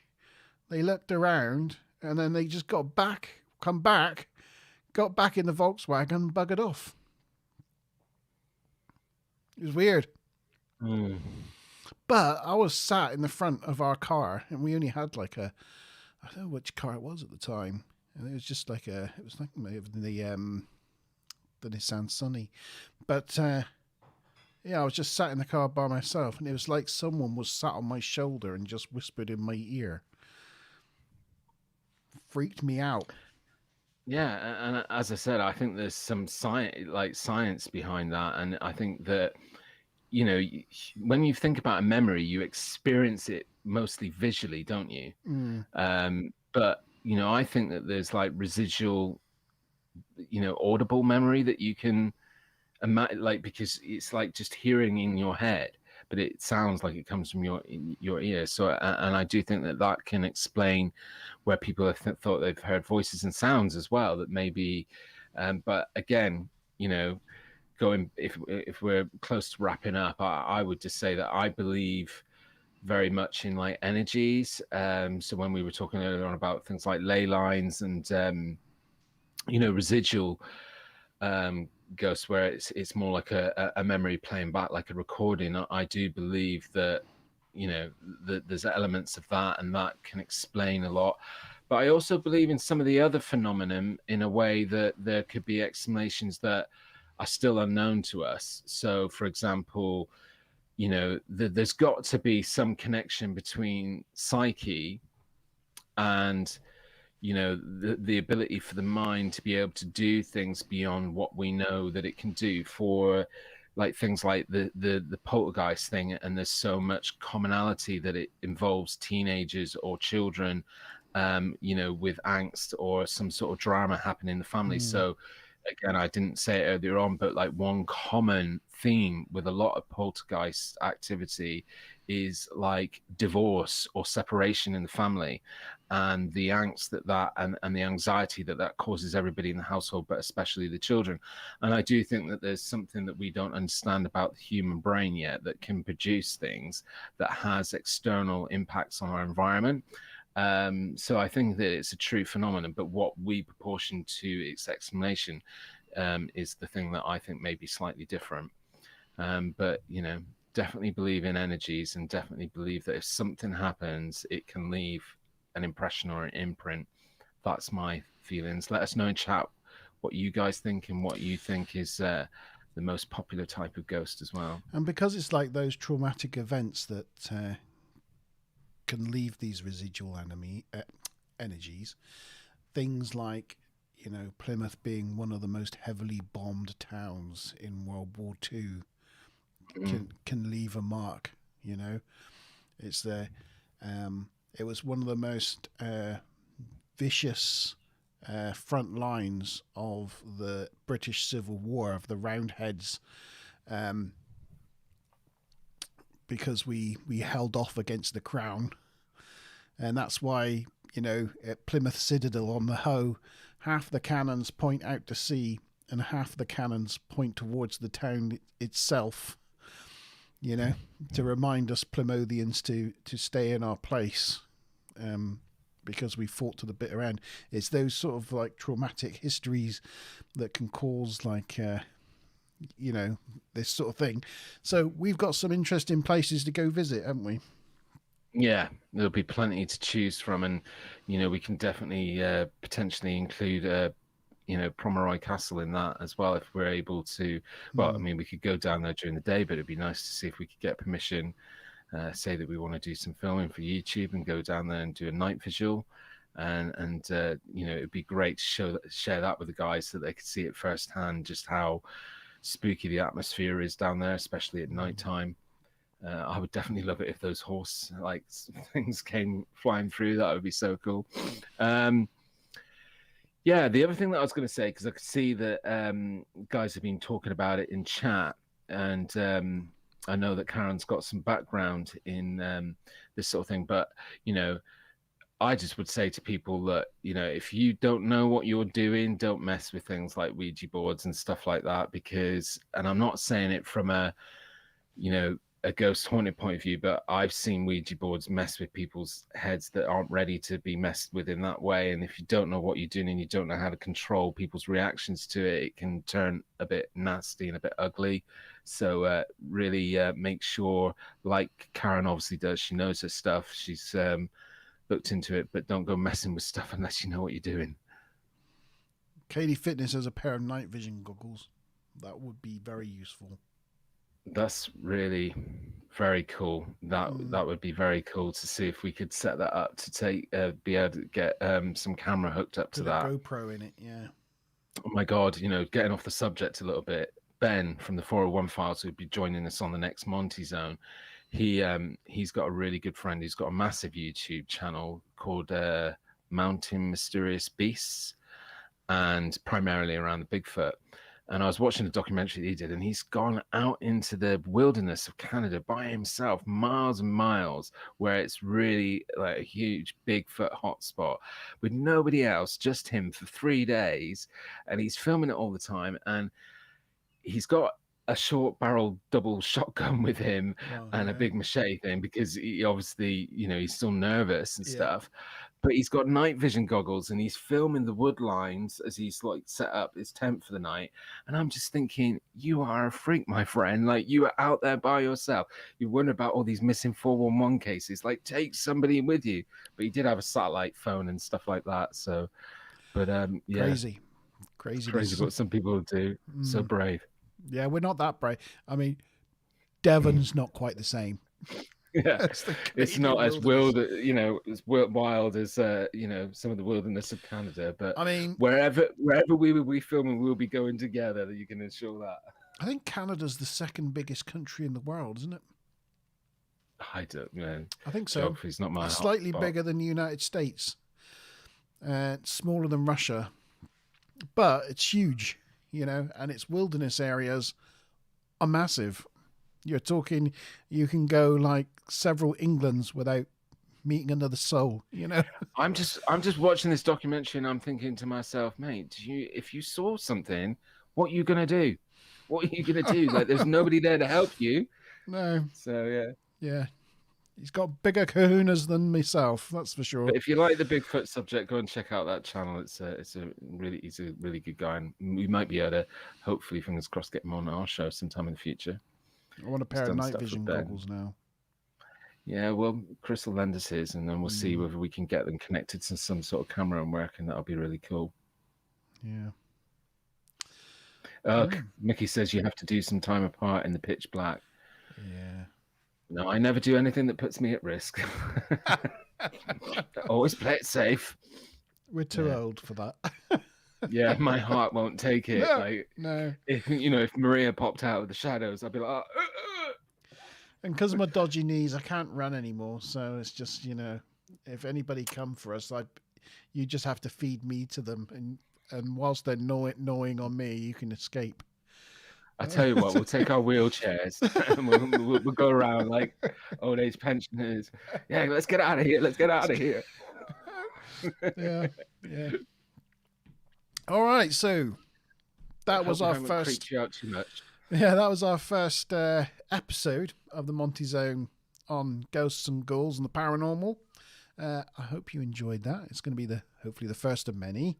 Like a lot of our topics, it's our first foray into the subject. So yeah, we'll dive deeper. We'll dive deeper into the individual topics next time, and with hopefully some on location films as well. Oh, Maz wants to come with us and be the camera woman. I've got a special device for steady cam, so we're set up, we're ready for that. So we'll get some really good steady footage as well. But if we've got some Maz extra and equipment, Smiler like will be helping us with the camera work. Don't want too many people there to be able to see me freak out, but just lastly from me, just a bit of a favor to ask for you guys.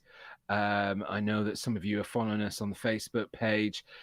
Really, please, if you are going through anything on social media like YouTube and you see some strange videos or you see any strange pictures that are a bit on the mysterious side, regardless of what subject it is under the umbrella of paranormal, please drop them on the you can post on the Facebook page and share it with us so that I can then use that, can bring that to Monty's attention, and maybe we'll cover it on a Monty Zone and we'll give you a shout out, or I can use it in a G-Star Vault episode. But the more people that we've got sharing stuff that they've seen in that on the big wide web would be awesome. And so don't feel afraid to put a post on there and do a share. Even you don't need to put any comments, just put that's even better sometimes if you just put the video or the picture that you found up, and then we can all make our own decision and I can use it or we can use it on the Monty Zone. So please, if you are following us, get involved and do that. Yes, good. And if you want to if there's anything that we haven't talked about that you want us to talk about, please feel free to either put it on the Facebook or comment on this video, and we will look to cover it in a future episode. So that leaves me just to say thank you to Smiler, Rich, for monitoring chat and keeping me on track. Thank you again. And thank you, Mickey, Maz, Katie Fitness, Karen, and D, who came along at the beginning. Thank you for all coming along and joining and taking part. It's been thank you for G-Star's phone. It's the LJ again. Yeah, it's the LJ. He's like, have you I've finished actually yet? got my phone on silent, but I'm using my iPad to monitor the YouTube, and so it came through my iPad. Yeah. Yes, thank you all guys for joining us and joining in tonight. It's been a really interesting it's been an interesting time for me. I've really enjoyed tonight's episode. So yes. Cool. I will, on exiting, leave up the splash screen for a bit just in case we're buffering and some people need to catch up. But yes, we will see you in 2 weeks' time for the next Monty Zone. See you later, everybody. Thanks for joining. Have Cheers. a safe night's sleep. Yeah, sleep well. Don't let the bed bugs bite. Don't let the ghosts get you. No. Right, night all.